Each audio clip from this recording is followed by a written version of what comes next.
I'm very happy to welcome Urmila Devi to our Bhaktivedanta University.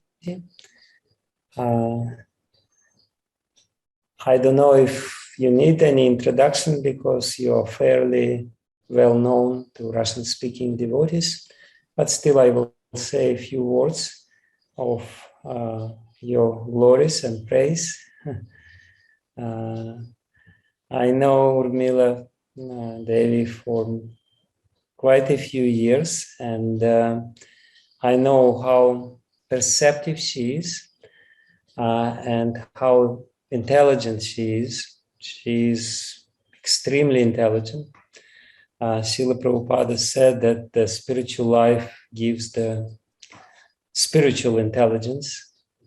And definitely there is a very extraordinary spiritual intelligence which is present in Urmila Devi. But she has another amazing quality which I am not really envious, but I'm admiring very much. She gets things done. She is so organized and so clear-minded and so determined to achieve the goal that it's just amazing. She can do some amazing things because of this one quality. And while listening to her, we will listen philosophy, but the act of hearing also gives us some intimate connection with the person who is speaking. And by hearing, we can share or we can get some of his qualities. So I really wish to all the listeners of our Bhaktivedanta University not only listen to her, but also kind of get some of the amazing qualities which she has. That's my little introduction. Thank you for coming to us.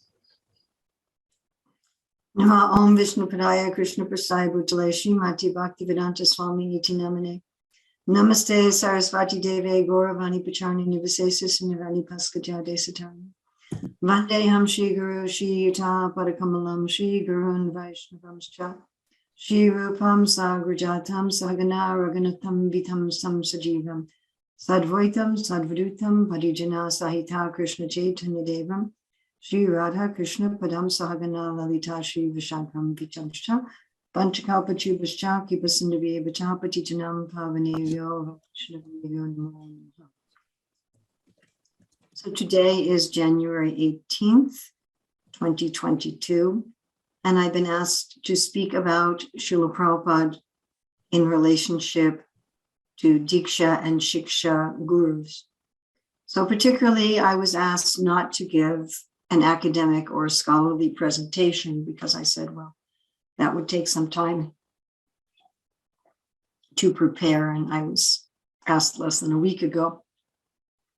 But I was asked to speak primarily from the heart in terms of my personal relationship with Srila Prabhupada and my personal experience.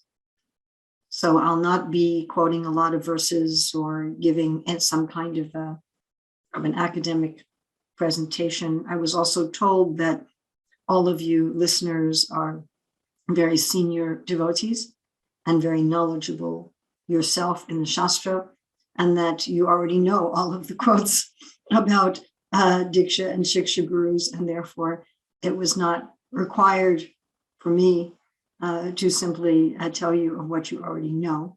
Although, of course, much to Talmud Gita Pranam Bodhayantas Prasram Kathayantas Tramam Nityam Tushanti Charamanticha. We can always hear over and over and over, even what we know very well. So I wanted to first focus on Shiksha and then Diksha. So I first contacted the International Society for Krishna Consciousness when I was 12 years old. My sister. I had two much older sisters, and one of my sisters lived at the Lower East Side with her family. So I would go and visit them regularly, probably twice a week, maybe sometimes more. And I would just wander around the Lower East Side. And one time while doing that, I went into a shop called the Krishna Store. It was run by a man named Alan Coleman. He had been the one, if you've read Lilamrita, who produced the record album, the Happening album, with Srila Prabhupada and early disciples chanting the Hare Krishna mantra. So in his shop, he sold things from India. He sold Indian clothing and posters, a lot of Brijbasi posters of Krishna. I would like to go in the shop and look at those pictures.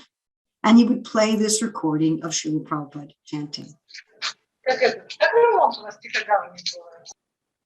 So whenever I'd go into the shop, I would hear Prabhupada chanting Hare Krishna.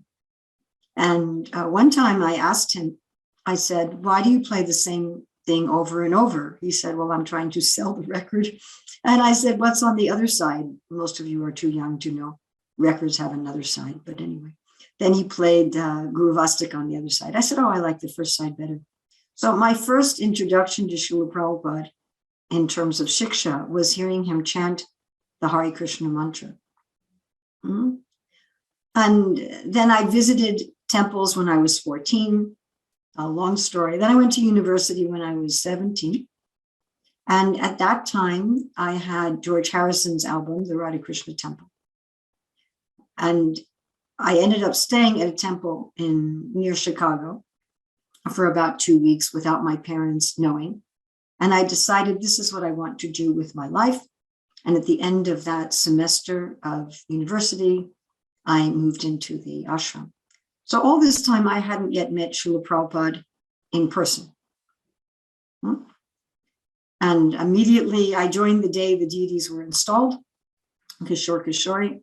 That's when I officially joined to stay. The next day I was out on Harinam Sankirtan, and the next day, literally the next day, I was out distributing Srila Prabhupada's books in O'Hare Airport in Chicago. Still, I had not met Srila Prabhupada personally.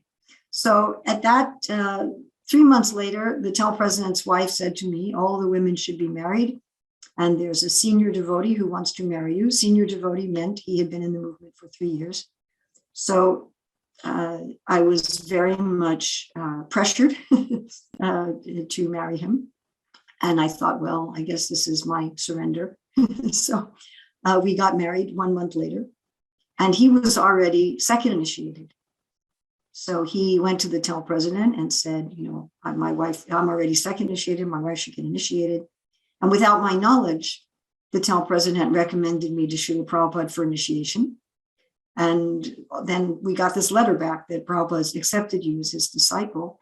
So I got Harinam at the end of 1973. And I'll talk about that a little bit more with Diksha. But my point here is that I still hadn't met Srila Prabhupada personally.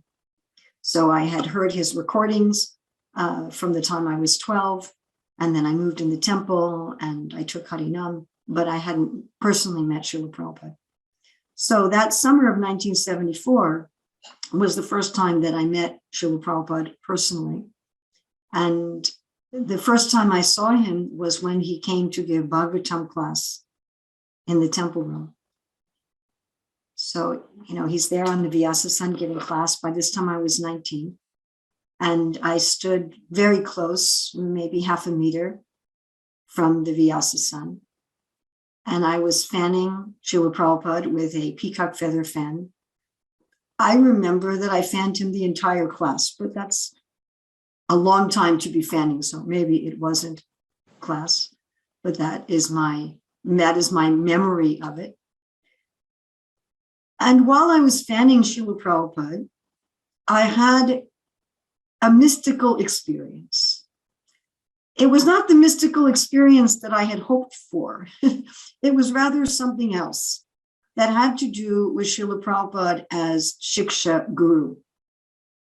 So in the temple, we would regularly listen to recordings of Srila Prabhupada's classes and conversations at least once a day. And as I'm standing half a meter from Srila Prabhupada, fanning him, I felt like I was listening to a recording.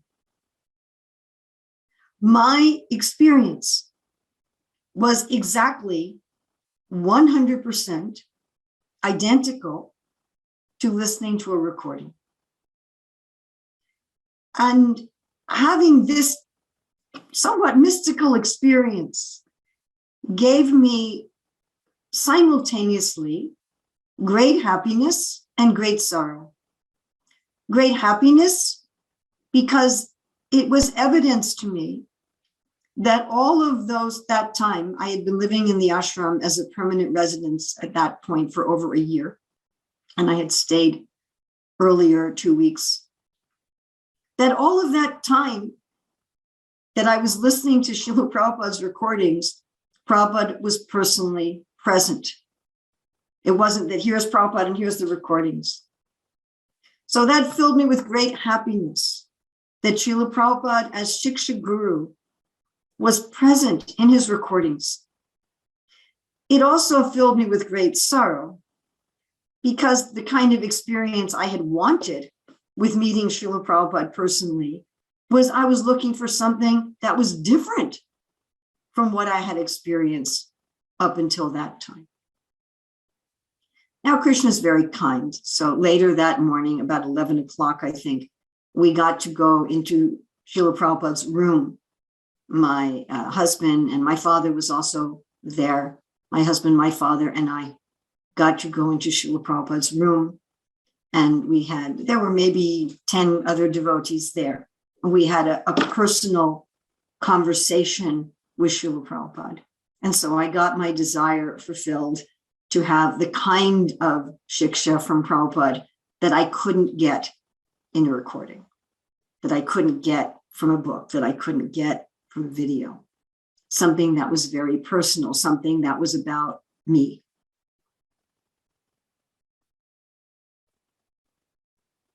When Srila Prabhupada discusses Shiksha Guru, we should keep in mind that our parampara is primarily a Shiksha parampara. Our understanding of to what extent one is under Srila Prabhupada's shelter has to do with to what extent we accept Srila Prabhupada as Shiksha Guru. Srila Prabhupada said he's known as the founder Acharya. Founder is the one who starts something, but Acharya is the one whose overriding Shiksha is there for all of the members of that society. And that Shiksha is very much there in Prabhupada's recordings. Still, today, up from then until the present day, I listen to a recording of Prabhupada's lectures or Prabhupada's conversations pretty much every day. It has to be a very unusual day, some, unremitting crisis or something, 3 a.m. flight and then crises all day for me not to listen to a recording of Srila Prabhupada. Because I know that he's there in his recordings. Now, of course, Prabhupada gives the example of separated energy when Krishna says, Bhumiralpanalo Vayu Kamano Buddha. These are my bina separated energies. Srila Prabhupada gives the example of a recording. That when you listen to the recording, he's there, but he's not there. But I always feel primarily that he's there. That Prabhupada's giving his shiksha through these lectures, through these conversations. Through Prabhupada's lectures and conversations, one experiences how Srila Prabhupada takes the philosophy of the Vedas, the philosophy of Sri Chaitanya Mahaprabhu, of Rupa Goswami, Sanatan Jiva, Baladev Vijabhushana, and how he's presenting it to at least the time in which he was preaching. How expertly he applied that philosophy to that particular audience at that particular time. This morning, I was hearing Srila Prabhupada speak in India to an Indian and saying, we have to spread the glories of India all over the world. And other times, Srila Prabhupada would say, we are not Indian, we are not American. This is a universal philosophy that does not belong to any particular country. So how Prabhupada would present things according to the audience, according to the time, according to the context, while at the same time, always keeping universal truth at the center. And one gets a feeling when listening to Srila Prabhupada's recordings, very much of Prabhupada as a person. Although in one sense, Srila Prabhupada said Guru is not a particular person. He says Guru is a principle, Guru is a truth. Still, that principle and that truth comes through a particular person. That particular person's personality, that particular person's moods, that particular person's motives. And by listening to the recordings, we get a sense of Srila Prabhupada as a person. How cutting he was, and yet how compassionate. How strict and how lenient. How loving, how caring, but without compromise. That morning, when my father and my husband and I sat in Srila Prabhupada's room in the Chicago temple, the exchange was simple. Maybe 20 minutes, maybe 30. When we left, my father looked at me and he said, now I know why you've joined this society. This is a genuine holy man. Now, I never asked my father, although I wondered, why did you come to that conclusion after such a short time? And later on reflection, I thought about the fact that Srila Prabhupada was completely authentic. Most of us as conditioned souls are not completely authentic. We like to present ourselves as being better than we are, or different from what we are. We mold ourselves according to the particular company that we're in, and we have all kinds of falsities in our presentation of ourselves. But Srila Prabhupada didn't do that at all. He was fully who he was. And that being fully authentic creates such an atmosphere that it's tangible, that anybody who was at least slightly open, just in his presence, would experience that.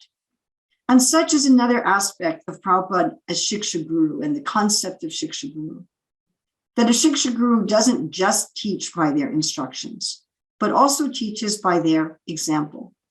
And by example, we don't just mean what they do. We don't just mean that they, like Prabhupada would say, you can't tell other people not to smoke if you smoke. We don't just mean that, but we mean by their very presence, by who they are as a person, that even without speaking anything, they're giving instruction, or even speaking something very simple. What Prabhupada spoke in that room that day was very simple. And yet it had that effect on my father. Yes, this is genuinely a holy man. Then, of course, Prabhupada's Shiksha is in his books. Chandramauli Swami once told a group of devotees that he had an experience reading Srila Prabhupada's books, where all of a sudden, as he was reading, he actually heard Srila Prabhupada's voice reading the purport.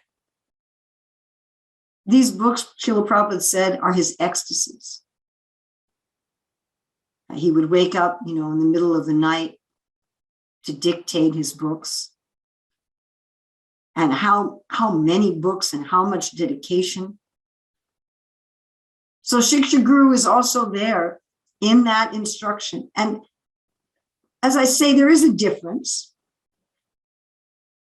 When we met with Prabhupada, Prabhupada gave an instruction. He gave an instruction that applied to me personally. But I've also found that Shiksha Guru is there in books and lectures for personal instruction. I had an incident some years ago that I read something in a commentary of Vishwanath Chakravarti Thakur that answered a long-standing question that I had had. And I was so excited that I went to a devotee friend of mine and said, oh, look, I just read this in this commentary by Vishwanath Chakravarti Thakur, and this is what it means, and it solves this problem. And this other devotee said, oh, no, That's not right. You're not understanding it properly. So now I was very disturbed. I thought that the commentary had shed new light on a doubt and question that I had. Now I was being told I was wrong. So I went to Srila Prabhupada. This just a few years ago. Prabhupada wasn't physically on the planet anymore, but I prayed to Srila Prabhupada and I said, Srila Prabhupada, I'm confused. Please explain to me, what is the actual situation? And then in my daily listening to Prabhupada's lectures, Prabhupada immediately answered. And I found this true with the purports as well, with the translation and purports. I'm having some question, I'm having some confusion, I'm having some difficulty, I'm having some doubt. And there it is. Sometimes immediately, sometimes after many years. But the books are alive and the lectures are alive, not exactly in the same sense as when Prabhupada was here physically, but at the same way they are, and they speak to us with Shiksha. Now, Srila Prabhupada wanted all of his disciples to act as Shiksha gurus. And of course, Srila Prabhupada empowered disciples to act as Shiksha gurus, even in his presence. He said at one point, I am the Diksha guru and all the GBC are acting as Shiksha gurus. He told each of us to go out and preach, which is telling us to be gurus. As I said, I moved in the ashram. I was 18 the day that Kishore Kishori were installed. The next day I was on Harinam. The next day I was distributing books. As a book distributor, having lived in the ashram for 3 days, I was there preaching Krishna consciousness to the people in the airport. I was acting as a Shiksha guru. That's astonishing. But it was real. There are people who dedicated themselves to the Krishna consciousness movement because they had a conversation with me in that airport and got one of Srila Prabhupada's books. And Prabhupada said over and over again, I want all my disciples to be guru. Of course, one can say that there are short-term Shiksha gurus and long-term Shiksha gurus. If we think about the Bhagavad Gita, Arjuna is in a mood of friendship with Krishna. And Rupa Goswami describes that this Sakya Ras, it has the quality where one feels as if one is Krishna's equal in all respects. In servitude, one feels inferior to Krishna. In parental mood, one feels superior to Krishna. But in the mood of friendship, one feels equal. It's quite interesting that in the servitude rasa, there's two main categories. Those who are feeling as Krishna's inferiors as a servant, the way we would think of a servant that we hire to clean our house. And the other category is those who see Krishna as an older family member. They see him as a father or as an older brother. And the word for that division of servitude has the word guru in it. In other words, a guru has to be a superior person. And a superior person is a kind of guru. Therefore, Arjuna, seeing Krishna as a friend, could not be Krishna's disciple. Prabhupada talks about this many times, that Arjuna finally said, let's stop these friendly talks. I want to accept you as my guru. But of course, it's also interesting when Krishna shows a universal form.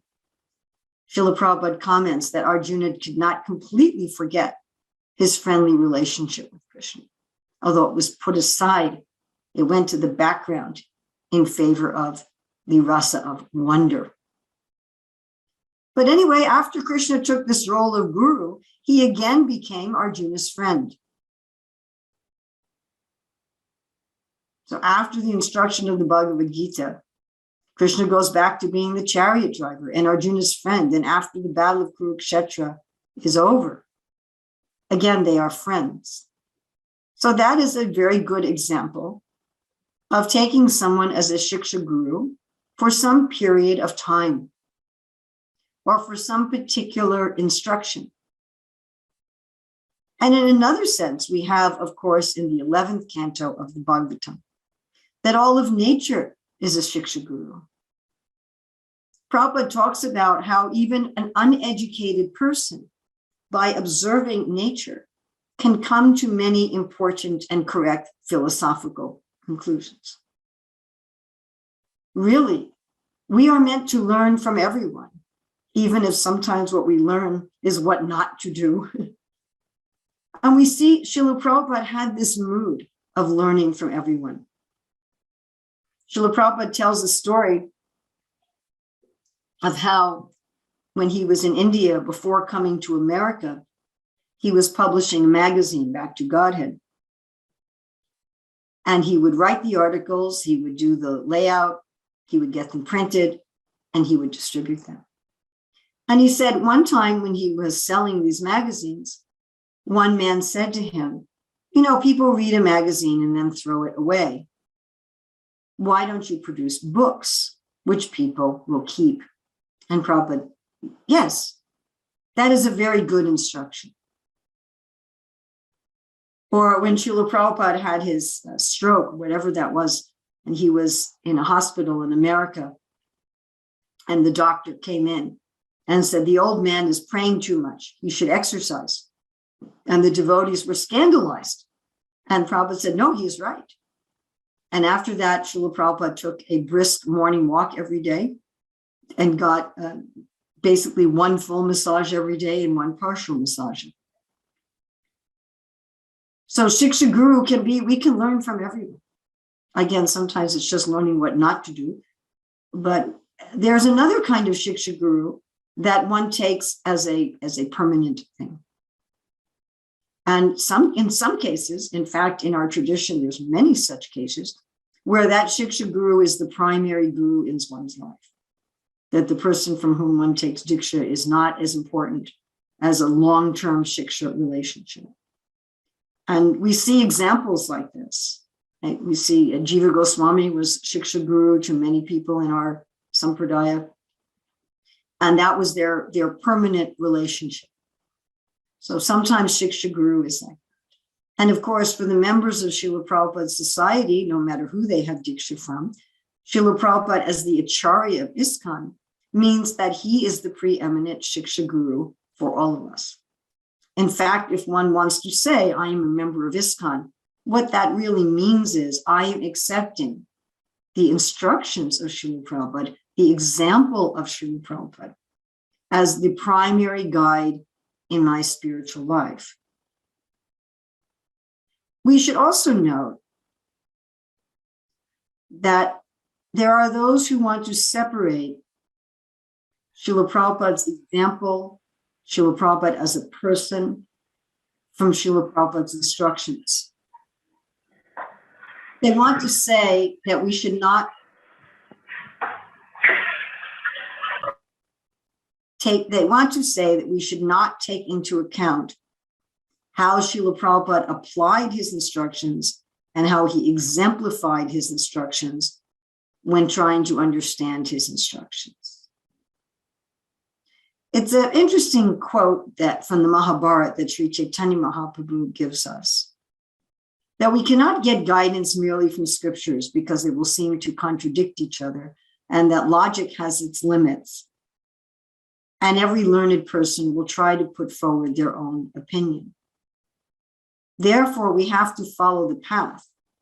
We have to follow the path of the Mahajanas, of the great personalities.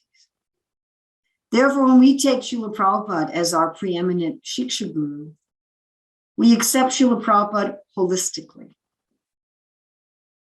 What Srila Prabhupada, how Prabhupada translated verses, what Srila Prabhupada wrote in his purports, how he presented them in his lectures, how he dealt with individuals in his conversations and letters, and what he was as a person, how he actually dealt with people. What did he actually do?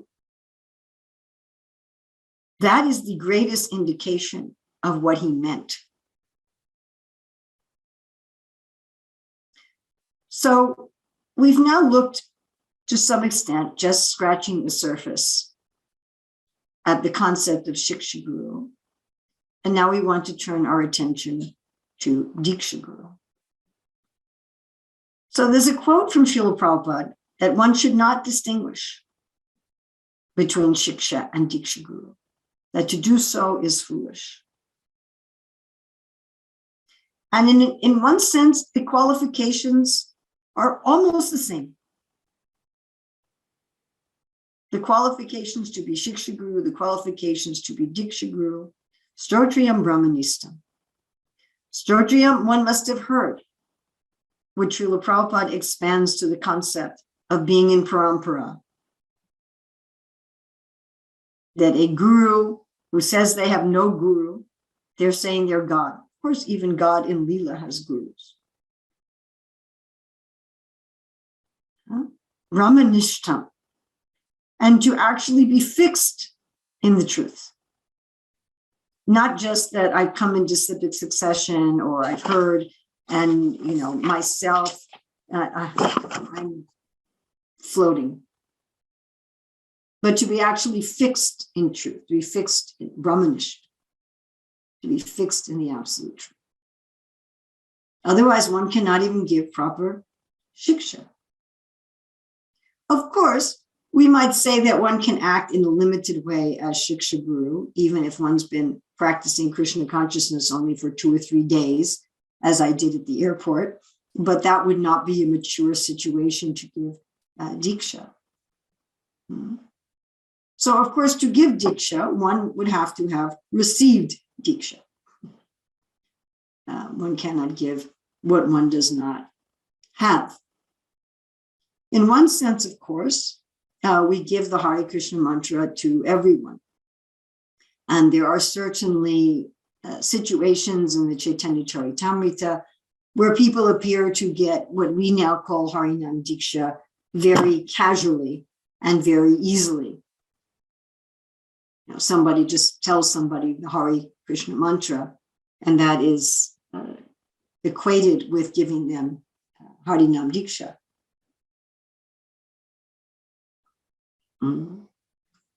Of course, Srila Prabhupada did something very interesting that Bhaktivinoda Thakur talks about 5 aspects of Diksha, and Srila Prabhupada split them into 2 different initiations.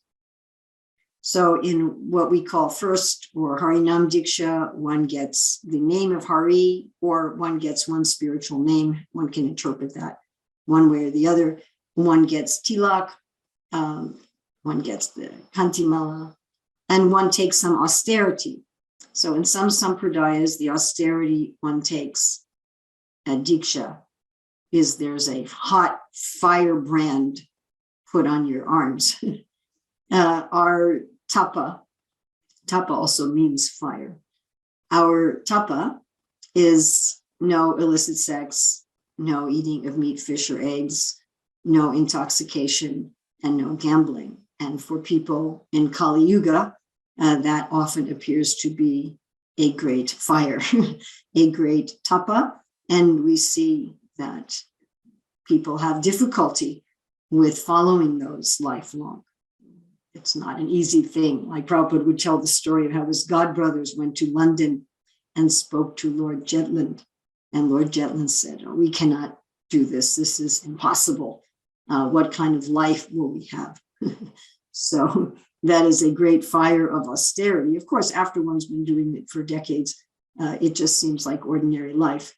But to most people in Kali Yuga, this is a great austerity.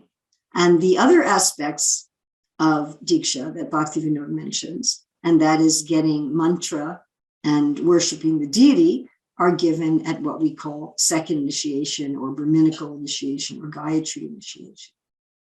So Prabhupada split that, and the Hari Bhakti Vilas, it's written that one should wait 1 year, one should examine the guru, one should examine the disciple for 1 year before taking Diksha.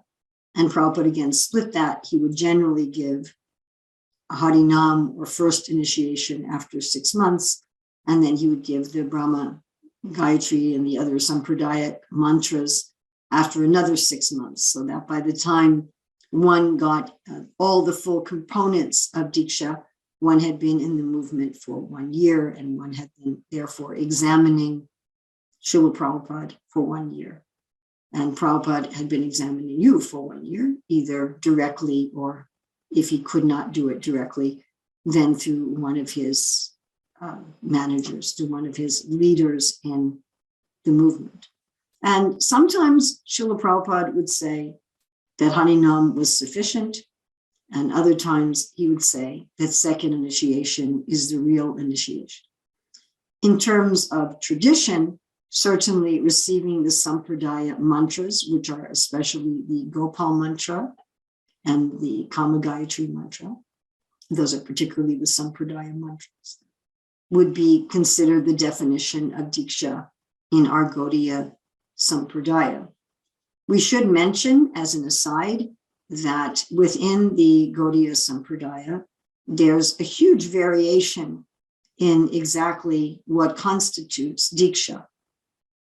There's a not yet published paper of the Shastric Advisory Council, where I am the servant there, that is dealing with the Brahma Gayatri mantra. And we did extensive research as to what constitutes Diksha within the Gaudiya Sampradaya.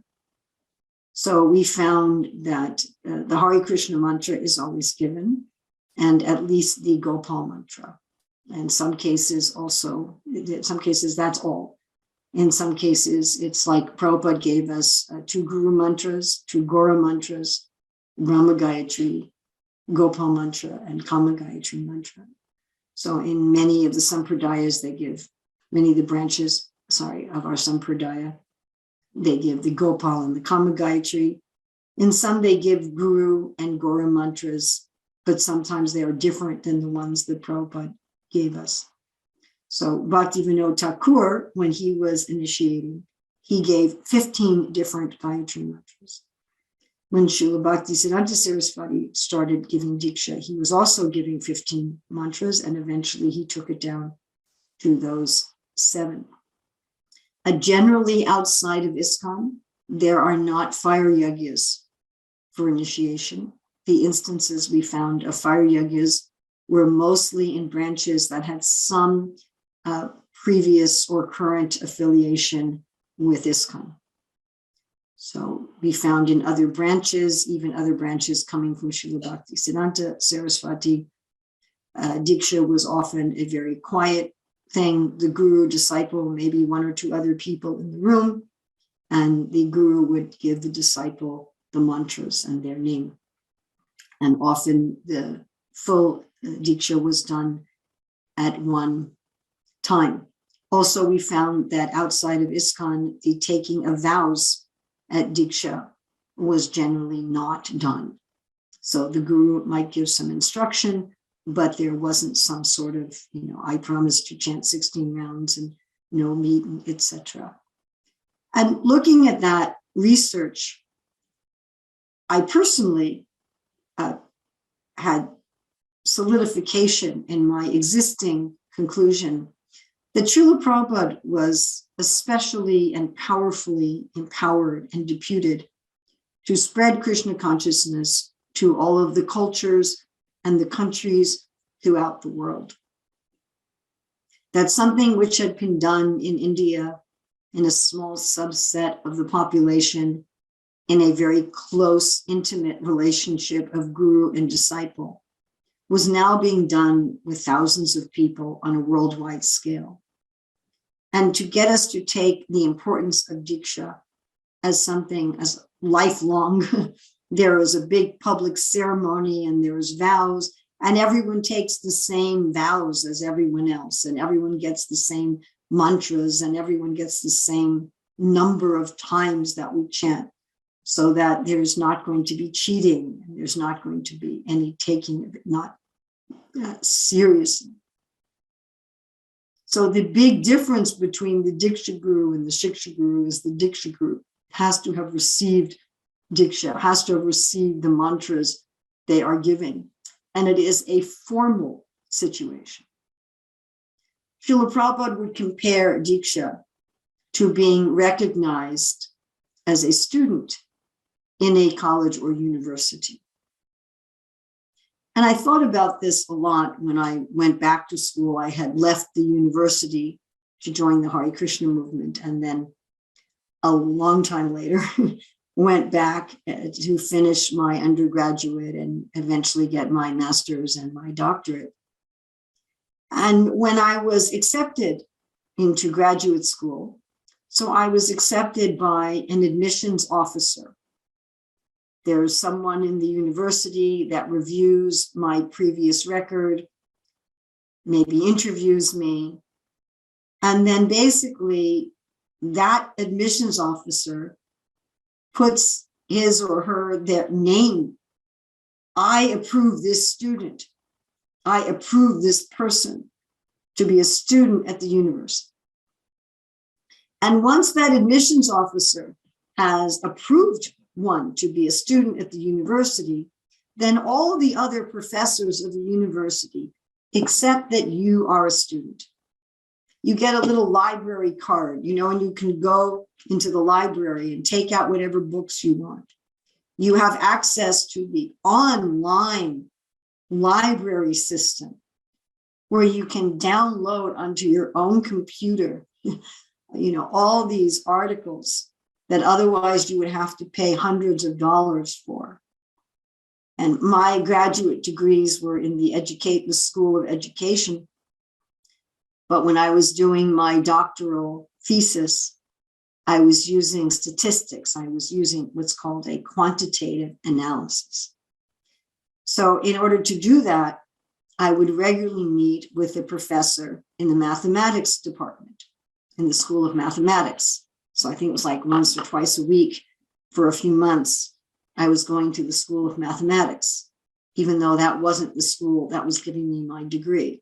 Why? Because once I was accepted in the university, all the professors, not only in the school of which I was enrolled, but in all the various schools of the university, would give me freely of their time and their advice and their energy because I was an enrolled student. Whereas if I was just visiting and getting some instruction here or there, that would not be the case. So Diksha is like that. Again, Prabhupada talks about that Guru is not a particular man, that Guru is a principle, that Guru is a truth. We can say Guru is Lord Nityananda. But still, there's a particular jiva, a particular person who examines you and says, I admit you to the parampara. You are in the parampara. And when that happens, all the acharyas, past and present, hundreds, thousands, we list our parampara in a simple list in Bhagavad Gita. But that's just, if you have a tree with many branches, you can take one branch and you follow it back to the trunk. But the tree has many branches. Is there a problem, Madam Mohan? Or you're just being the checker priest? No, there's no problem. I'm checking something. Oh. So in the same way, the tree has many, many branches, and not all of the personalities are listed there. But all of those great personalities are there to help us once we are actually enrolled. And this becomes a serious commitment. Again, a Shiksha Guru may be on one topic, or maybe at one time, or maybe eternal.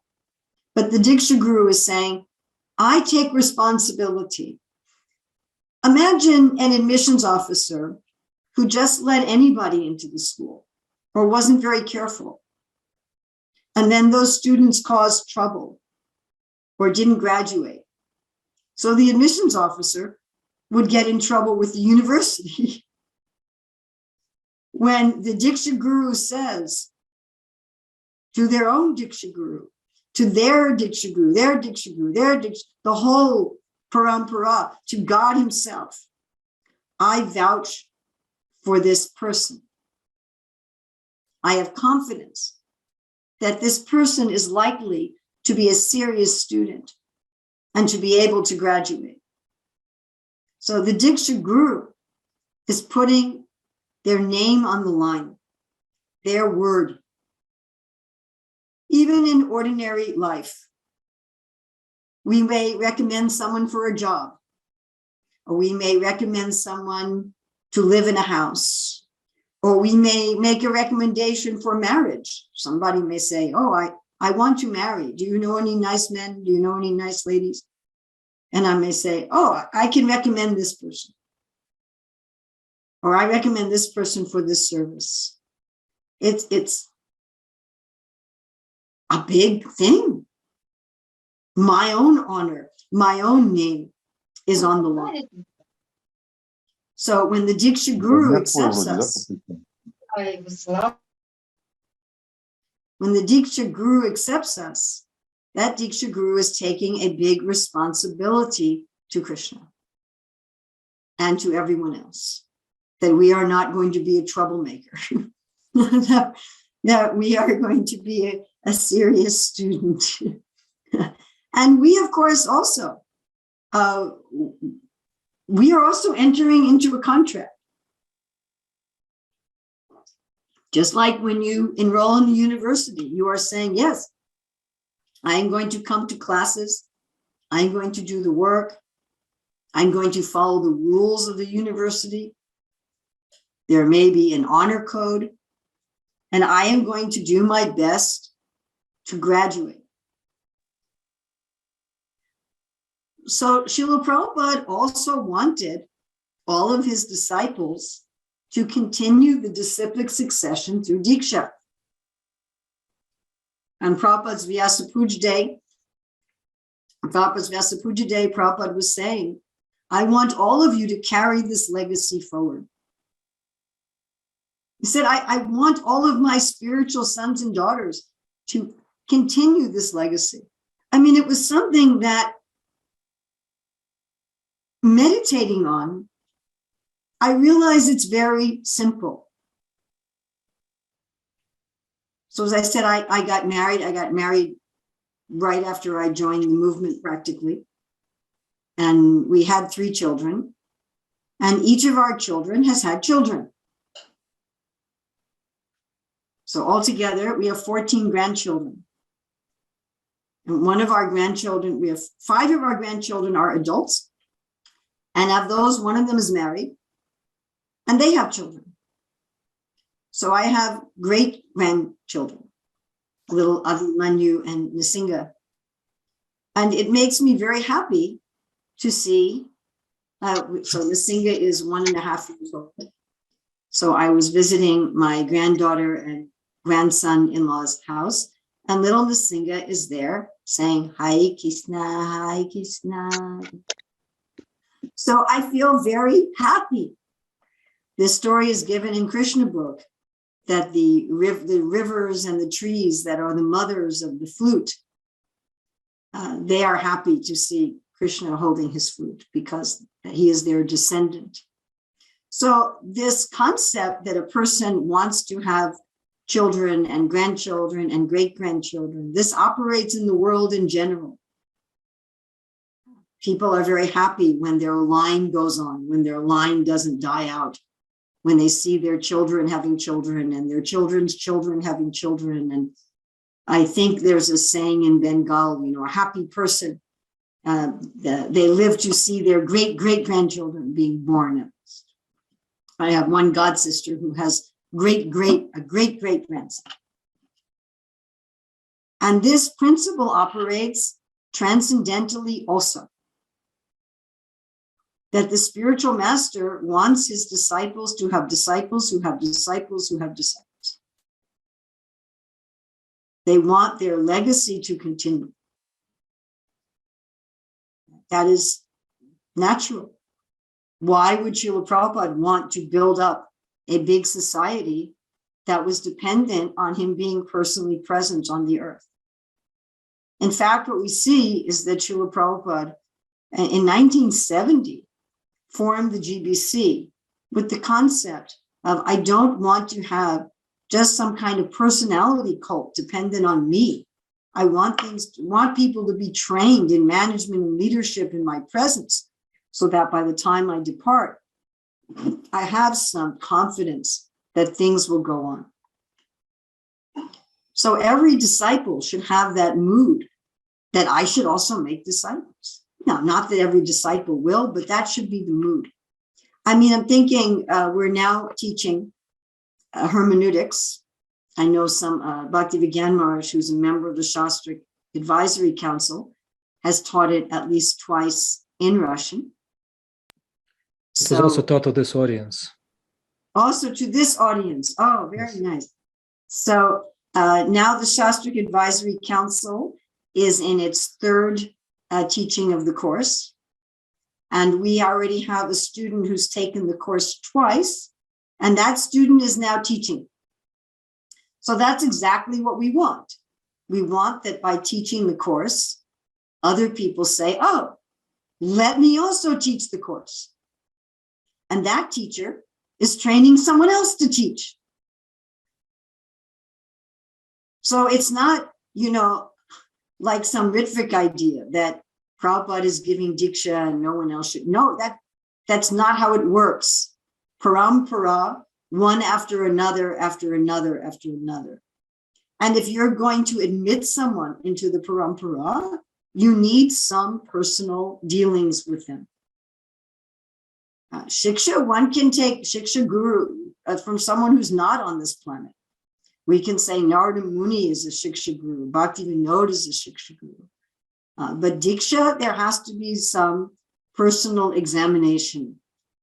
Is this person actually fit to be a registered, enrolled, official member of our parampara? So this is although in one sense, again, Shiksha and Diksha Guru practically almost same qualifications. Almost the same. The only difference is that the Diksha Guru has to have received Diksha. I mean, I can get instructions from so many people, but only somebody who works for the university can actually enroll me in the university. Not just that anybody can. Although I can get instruction from anyone, I can get instruction from some bird in a tree, even as a Shiksha Guru. So this understanding of Guru at the one hand is very simple. On the other hand, it's very deep, because we say, Yasya Prasada Bhagavat Prasadam, Yasya Prasadam Nagati Kato. When you please Guru, you please Krishna. And again, Prabhupada would give some very simple analogy for that. Said, like if you're working in a big company, if you please your immediate authority, you please the boss. So I hope you'll excuse me that I will give another example from university. So when I enrolled in graduate school, I enrolled in a master's degree program. And I was taking, one of the classes I was taking had both master's and doctoral students in that class. So one day before the class was to start, maybe 2 hours before, I requested a meeting with that professor, who was also at that time the head of the entire School of Education. And I asked that professor, I said, I'd like to do an independent study with you for one of my electives. So he was asking me, why are you getting this degree? what is your goal, and so forth. And I showed him what I wanted to do. And he said, are you now in the master's program or the PhD program? Because I was in a class of his that had mixed students. I said, I'm in the master's program. And he said, well, for what you want to do, you should be in the PhD program. I said, well, when I finished my master's, he said, no, now. I said, how can I do it now? I haven't finished the master's. He said, well, I am the chair of the School of Education, and I want you to be in the PhD program. I said, how do I do that? He said, you just write a letter. So I wasn't sure if I should do it or not. I thought that would add more years, and I have to make a bigger dissertation. And then Krishna gave me an interesting sign in the class that day that yes, I should do it. So I wrote the letter requesting that I be moved to the PhD program, and I gave it to the secretary. And then my professor, who was the chair of the department, he presented it. And because he was the chair, everyone agreed. And there I was 3 days later, bumped up to the doctoral program. What they ended up doing was having me do a master's and a PhD at the same time, which I don't recommend anybody do that. It was a little insane. But anyway, what I saw was that because the professor had approved me, the whole school approved me. And the whole university approved me. So what I did was a little unusual, to put it mildly. It was a little irregular. But because the head of the School of Education said, yes, I want her to do this, therefore the university gave me a degree. And I saw, yasya prasada bhagava prasada. When you get the approval of your teacher, then the head of the parampara, who is, in our case, God, says, yes, I will also approve. So that is the amazing thing about Guru. Guru should never be thought of as an ordinary person. Yes, Guru is a jiva. Undoubtedly, Guru is a jiva. Guru is never God. Guru isn't omniscient like God or omnipotent like God. Yet, when Guru is pleased, Krishna is pleased. When Guru says yes, this person is, and Krishna says yes. If you accept this person, I accept this person. So thank you very much for allowing this not academic, not scholarly, heartfelt, based on my relation with Srila Prabhupada, meditation on Shiksha Guru and Diksha Guru. And I think I hope I talked slowly enough for the simultaneous translation, and that the translator could keep up with me. I'm speaking at about half my normal speed. If there's, well, I'm from New York City, where everything is done very fast. So if anyone has questions, we can have a half an hour for questions. Thank you so much for the presentation. Yes, we do have questions. We asked devotees to send them in the chat. So as you were talking, we started receiving some questions of different natures. And can I start translating them for you? Of course. One of them is written in English, but it's the third in a row. Even though you would like to start with that, it's in the chat. Fine.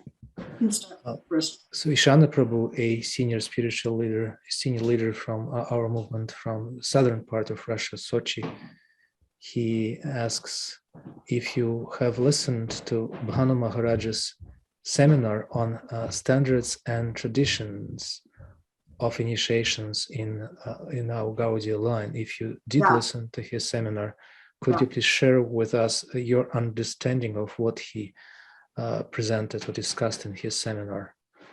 I do not like to represent other people unless they've specifically asked me to. And so So I would humbly suggest that if you would like a synopsis of Banu Maharaj's seminar, that you please talk to Banu Maharaj directly.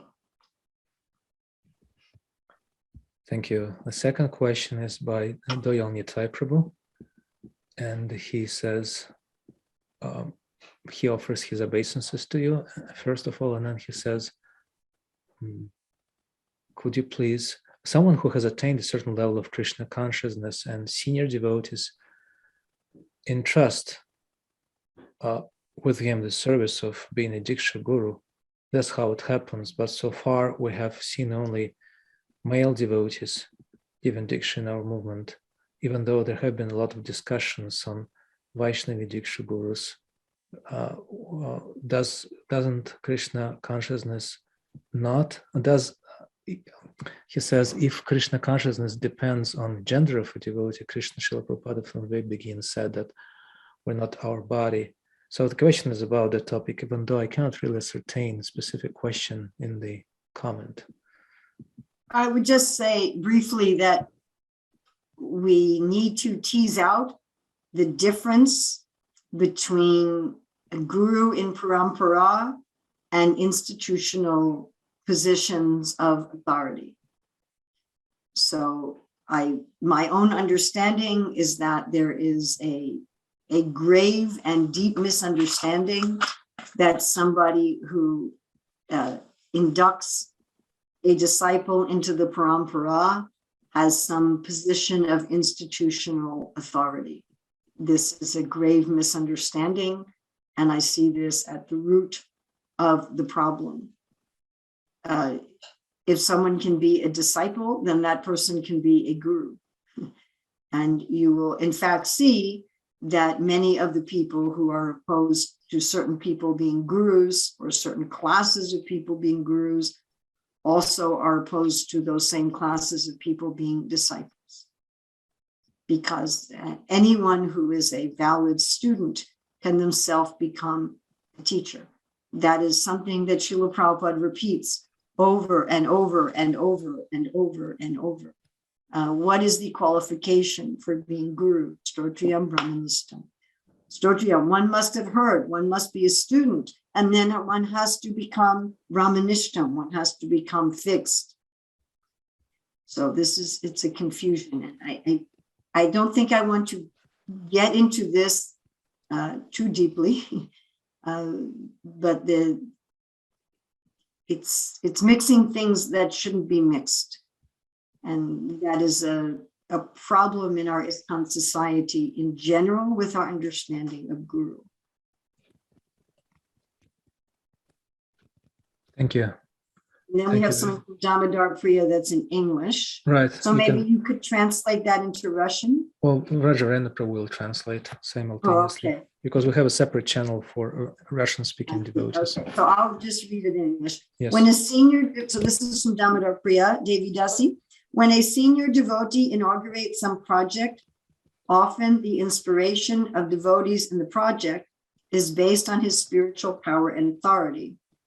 How should we organize a project to make it kind of independent of the personality of the leader, but at the same time maintain the principle of respect to seniors? Oh, what a wonderful question. I'm so happy this question is being asked. So my own areas of study in my degrees is in educational leadership. And one of the classic books on leadership is a book by Jim Collins called Good to Great. And there he analyzes the qualities of great leaders. It's a classic book in the field of management. One of the principles that he found in great leaders was that they put the mission above themselves. And one of the ways in which they put the mission above themselves was to always be arranging for succession.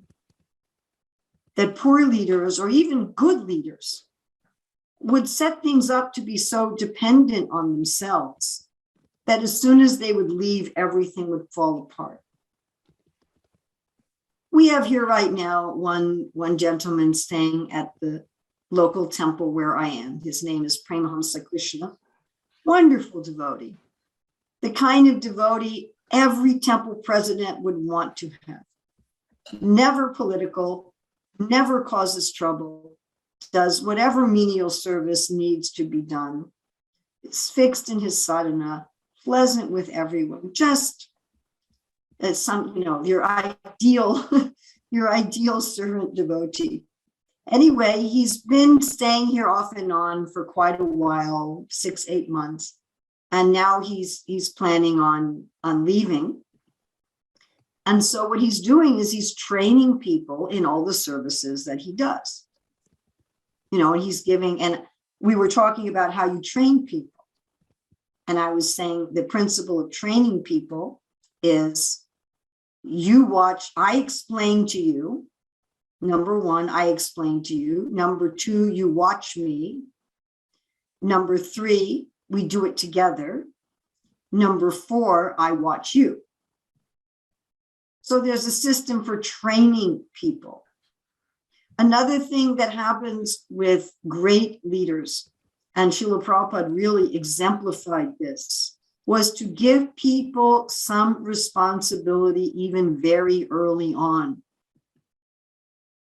Prabhupada would give people, he'd say, make a magazine about Krishna. They'd say, I never made a magazine. How do I make a magazine? He said, Krishna will help you. And Prabhupada gave extraordinary responsibility to people very early on. So to train successors, to give people responsibility. They also say in management, if you really want to train people to take over for you, just randomly don't show up sometime. And they'll have to do it. They'll have to scramble to do it. So, of course, we do tend to get involved in something out of inspiration with a person.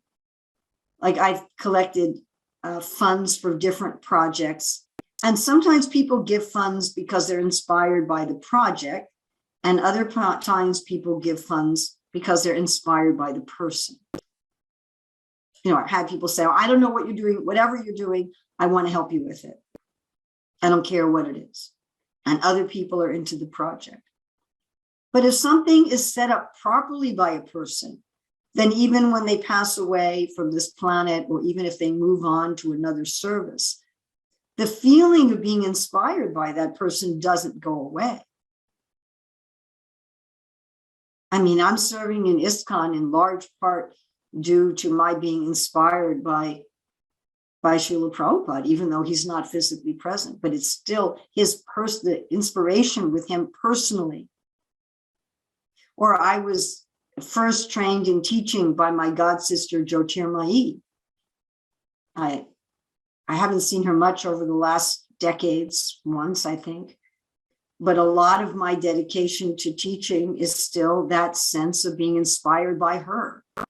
So a great leader is able to do that. A great leader is able to train successors. A great leader it spreads out responsibility, makes himself less and less and less, makes the project less and less and less dependent on their personal presence.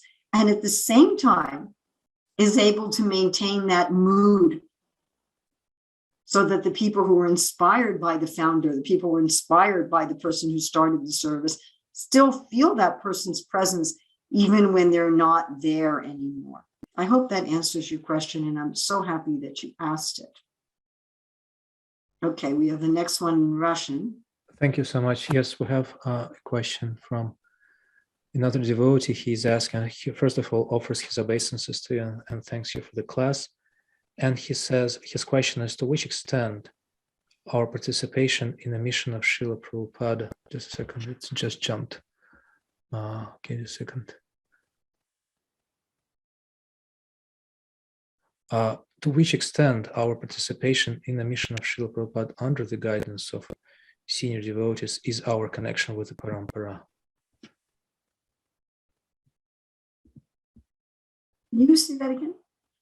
To which extent our participation in the mission of Srila Prabhupada under guidance of other devotees is our connection with the parampara. Whether it's the same thing, is it tantamount to being connected to parampara if we do service under guidance of Yes, sure. senior devotees in Yes, the mission of Srila That's why Prabhupada? that's why I'm having some difficulty understanding the question. Yes, of course it is. But how much we're connected to the parampara depends to a large extent on us. Like, let's say I do something for the mission of Srila Prabhupada under the guidance of his followers, but I'm not following their instructions in the rest of my life, then my connection is very limited. But I don't think the question was like that. I think the gist of this question is, to what extent can the followers of Srila Prabhupada connect you with the parampara? And I think that's the question. By And if engaging that us is in the this, question, by engaging us in the service of Srila Prabhupada and by their guidance. yes, fully. But to what extent I'm connected with the parampara is up to me. I mean, I also have to connect on my end. I hope that answers the question. Maybe you could ask the person if they want to.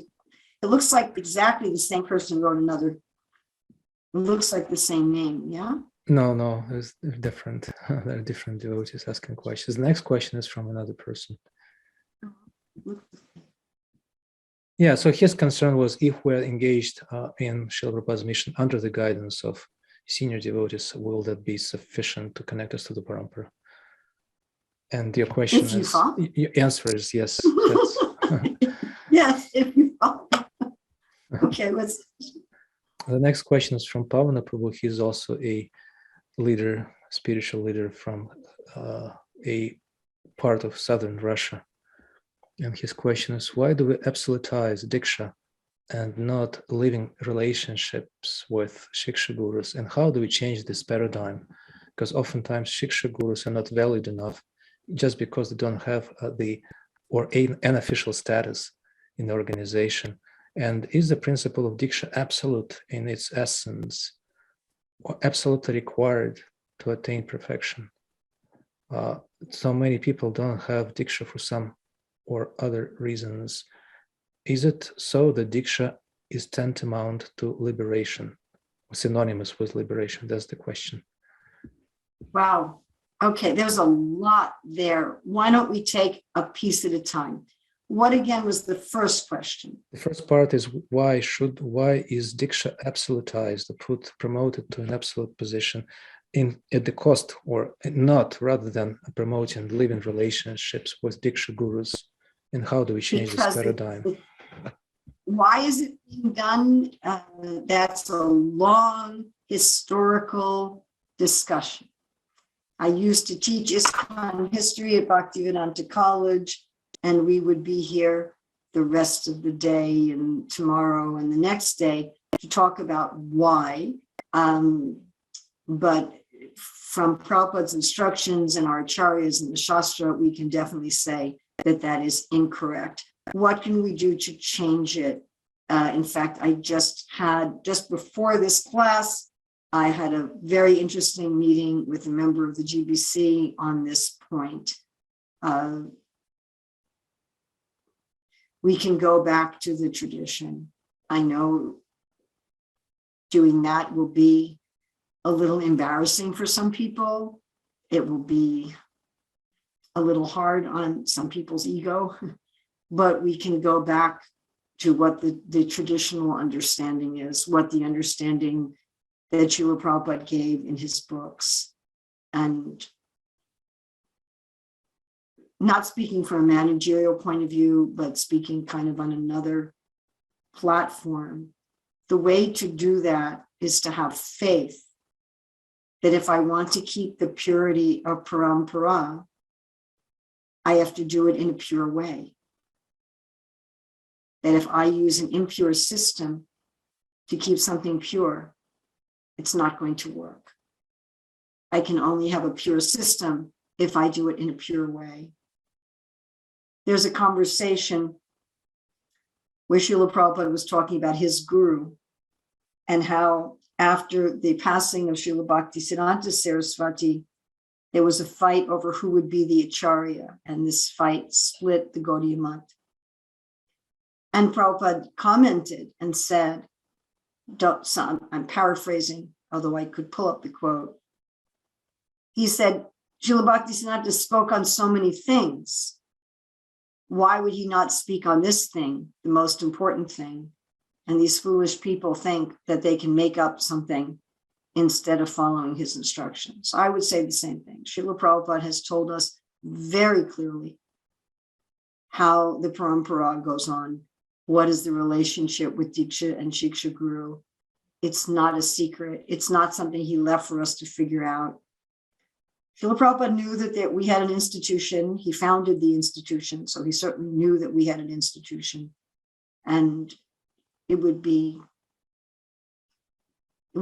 us to look at that. What did Srila Prabhupada instruct, and not to change something. And I don't think I want to say much more than that in this particular meeting, but I would, as an issue that I've studied in depth now for decades, and it's something that the Shastric Advisory Council wrote a paper on a long time ago under Purnachandra and Gopi Pranadana, that it would behoove us to have faith that Srila Prabhupada gave us everything we need to know how to continue the parampara, and we don't have to do something else just because we are an institution.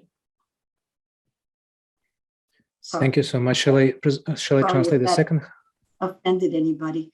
Yeah, what was the next question? No, the second part of that question was whether Diksha and liberation are synonymous, because some people don't have Diksha for some or other reason. Do they have to take Diksha to be liberated, or is it absolutely necessary?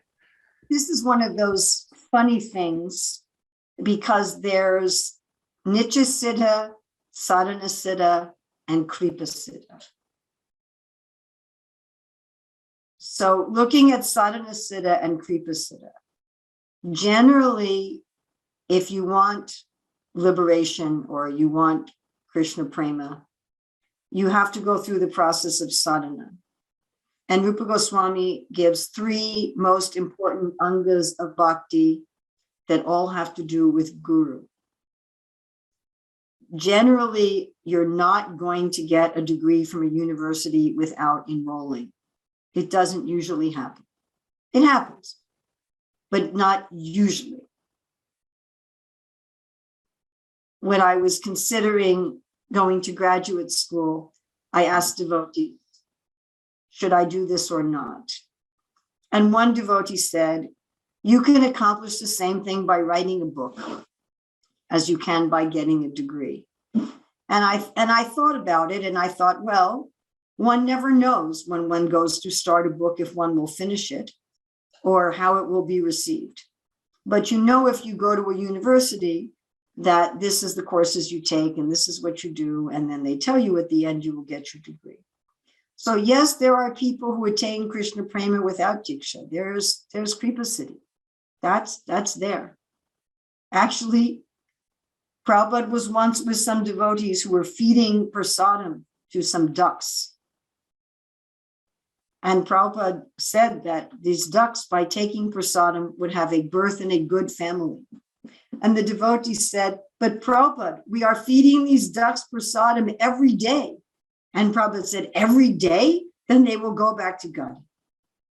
So they are certainly not taking Diksha.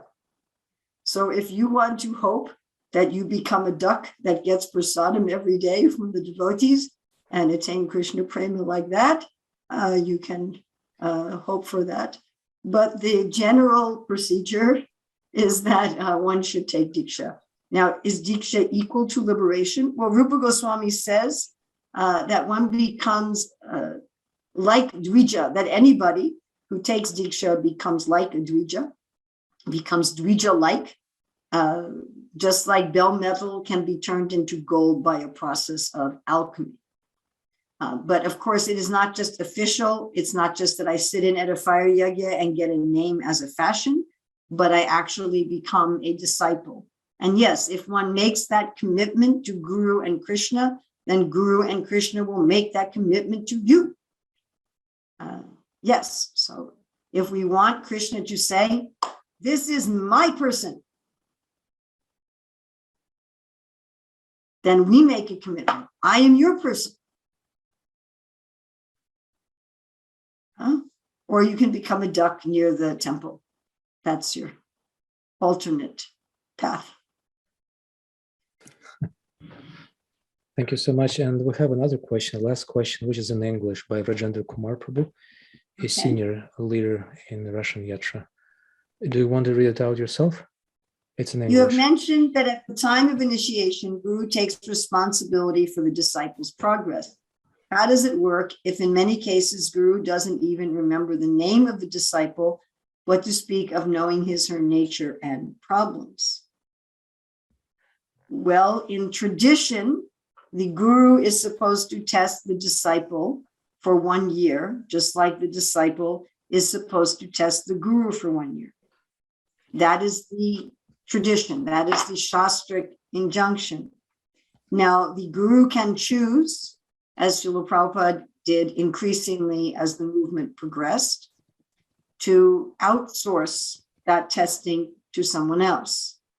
So in the early days, Prabhupada would examine himself, and as the movement progressed and got very big, Prabhupada would ask temple presidents to do that examination. Sometimes Prabhupada would just, even in the later days, just initiate without a recommendation.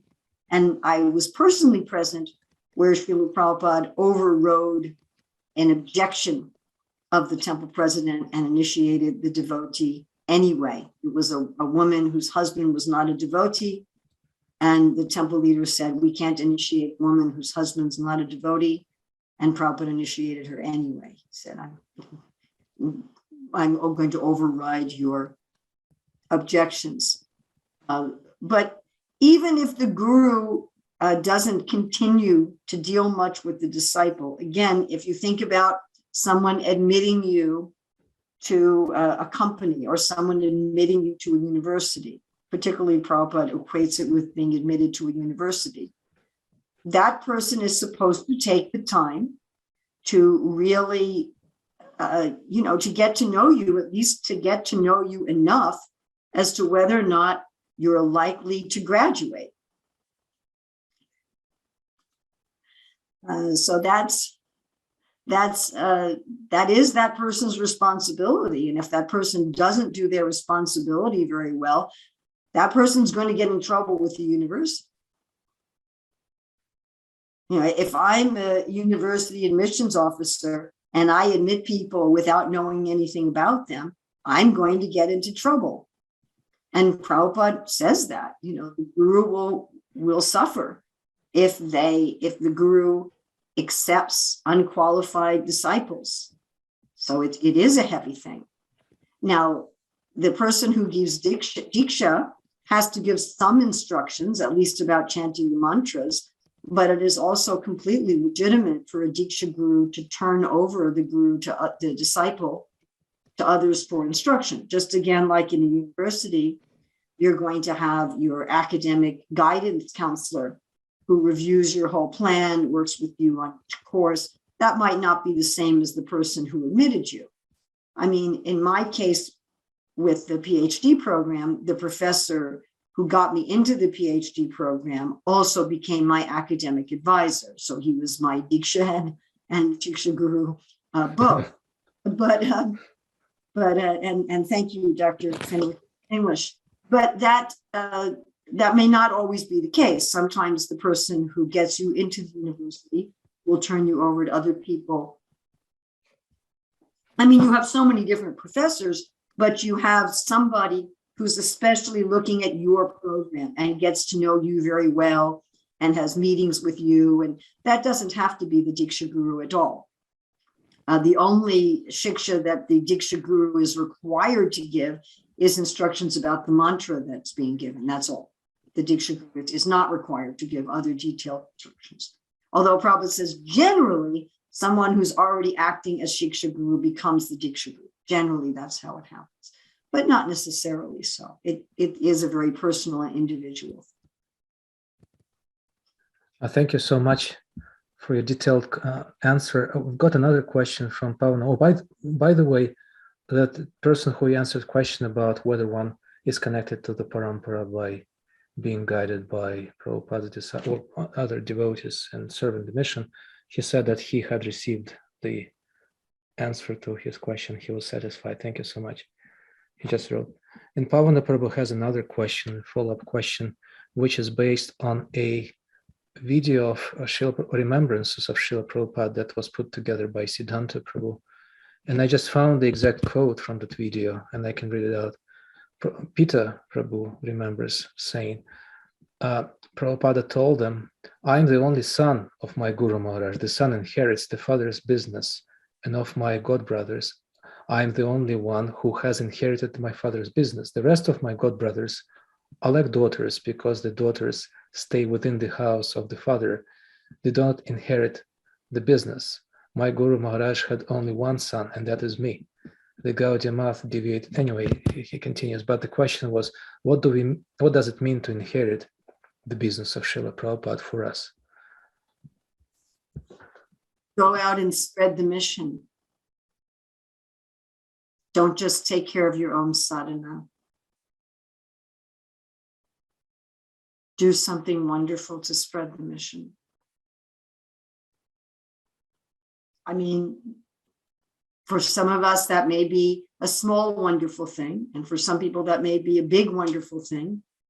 But do something actively to spread the mission. It's a big mission. It's a very big mission.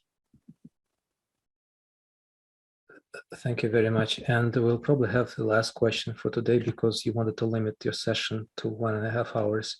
Thank you.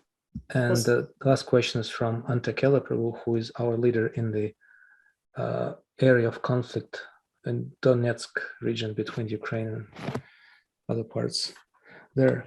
And he asks if when we ask a Diksha Guru or our Diksha Guru about some details and nuances of our spiritual path, we get very simple answers.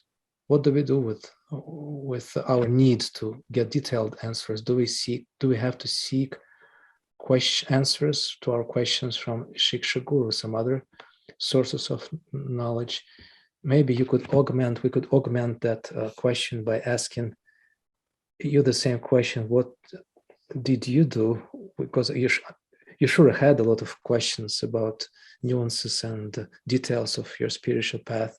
And as you today referred to experiences with Srila Prabhupada when some questions would be answered by him in his classes, could you please give your experienced answer to this question, this genuine spiritual need? I'm going to have two answers. The first answer, I don't think you're going to like very much.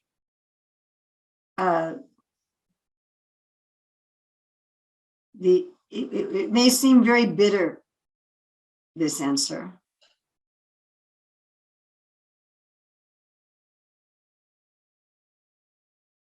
When we are a disciple, when we are a student,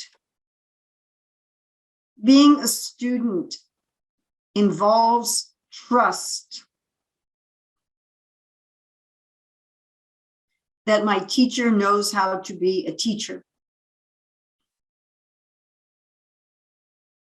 Srila Prabhupada himself would sometimes answer people in ways that they thought was insufficient.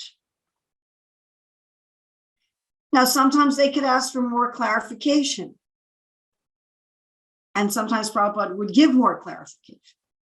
And sometimes he would not. So one can always ask the Guru, excuse me, you've given a very simple answer. Is it possible to expand and give more clarification? And if the Guru says, that simple answer is sufficient, then you don't have to run to somebody else. Like I was telling you about my great-grandchildren. So, they have their parents, and they have my daughter, their grandmother, they have me. And so sometimes they ask the mother, and if the mother gives an answer they don't like, they go to the father. The father gives an answer they don't like, they go to the grandmother. The grandmother gives an answer they don't like, they go to the great-grandmother. Children do this. In my own family, our children would do this. And if one of our children came to me and what did your father say? And the father says, what did your mother say? And that way we avoided having the children play us against each other. So if the guru gives an answer that you think is insufficient, and you've asked them to expand, and they don't expand, most likely the answer is sufficient. I know from my role as a teacher, I've spent decades as a teacher in the Hare Krishna movement for children and for adults. Someone will ask me a question. I will give them the answer. But because it's not the answer they wanted to hear, they feel it is insufficient. I've had this experience many times. In fact, I just had it yesterday. And one of the devotees here asked me, why is this happening? I said, this is why it's happening. Gave her one sentence. But I don't understand, she said. I said, why don't you try to first look at it? So I know that's not an answer anybody wants to hear. Sometimes a two-word answer, a one-sentence answer is the answer. And as we look at it, and as we pray on it, we find those few words contain everything we need to know. We also see that Krishna sends the right people at the right time, in the right way, to answer our questions. Sometimes we're not ready for the answer. We're asking something that we're not able to understand, and it takes time and maturity before we can understand it. And of course, we can consult with other Shiksha gurus and other senior Vaishnavas, but don't be like the little child going from one parent to another, trying to get permission to eat candy when the first person has said no.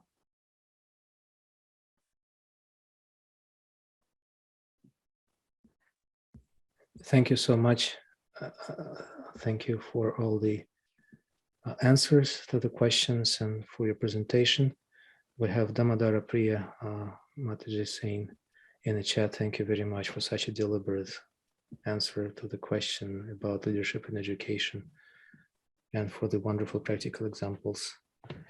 And Bhakti Vigyan Maharaj, unfortunately, because of the time difference, he couldn't stay till the end of your presentation. He's in India, and it's getting late there. So on his behalf and on behalf of everyone present here, I would like to thank you so much for agreeing, for your kind consent to share with us that non-academic, but deeply inspirational and profound and grounded in your experience and your spiritual practice and your dedication to Srila Prabhupada and the deep study and practice. Your presentation that goes a long way in, as you said today, making sure that the succession doesn't stop at you. So all these leaders hopefully will be inspired, all the devotees who will listen to your presentation, because not all of them were here today live, again, due to different commitments and time difference, but these recordings do get listened by international devotees and devotees in Russia, in Russian-speaking countries, and hopefully it will inspire them to continue what you have been doing, your generation of devotees, by dedicating your life completely to Srila Prabhupada's mission. And that's what as you said today, the teachers teach by first being watched, but then telling what to do, but then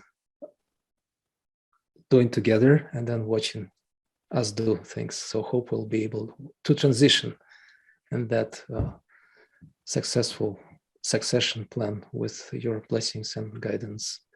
And by you, I refer to yourself personally and all the generation, your God brothers and sisters who have been sharing with us their experience, devotion, and wisdom. Thank you very much. Спасибо. Thank you. Hare Hare Krishna. We'll look forward to having more of your association in the Bhaktivedanta University as it develops. Hopefully with a little more warning, so I can actually put together a more professional and academic presentation. But today's was as academic as it gets without being academic.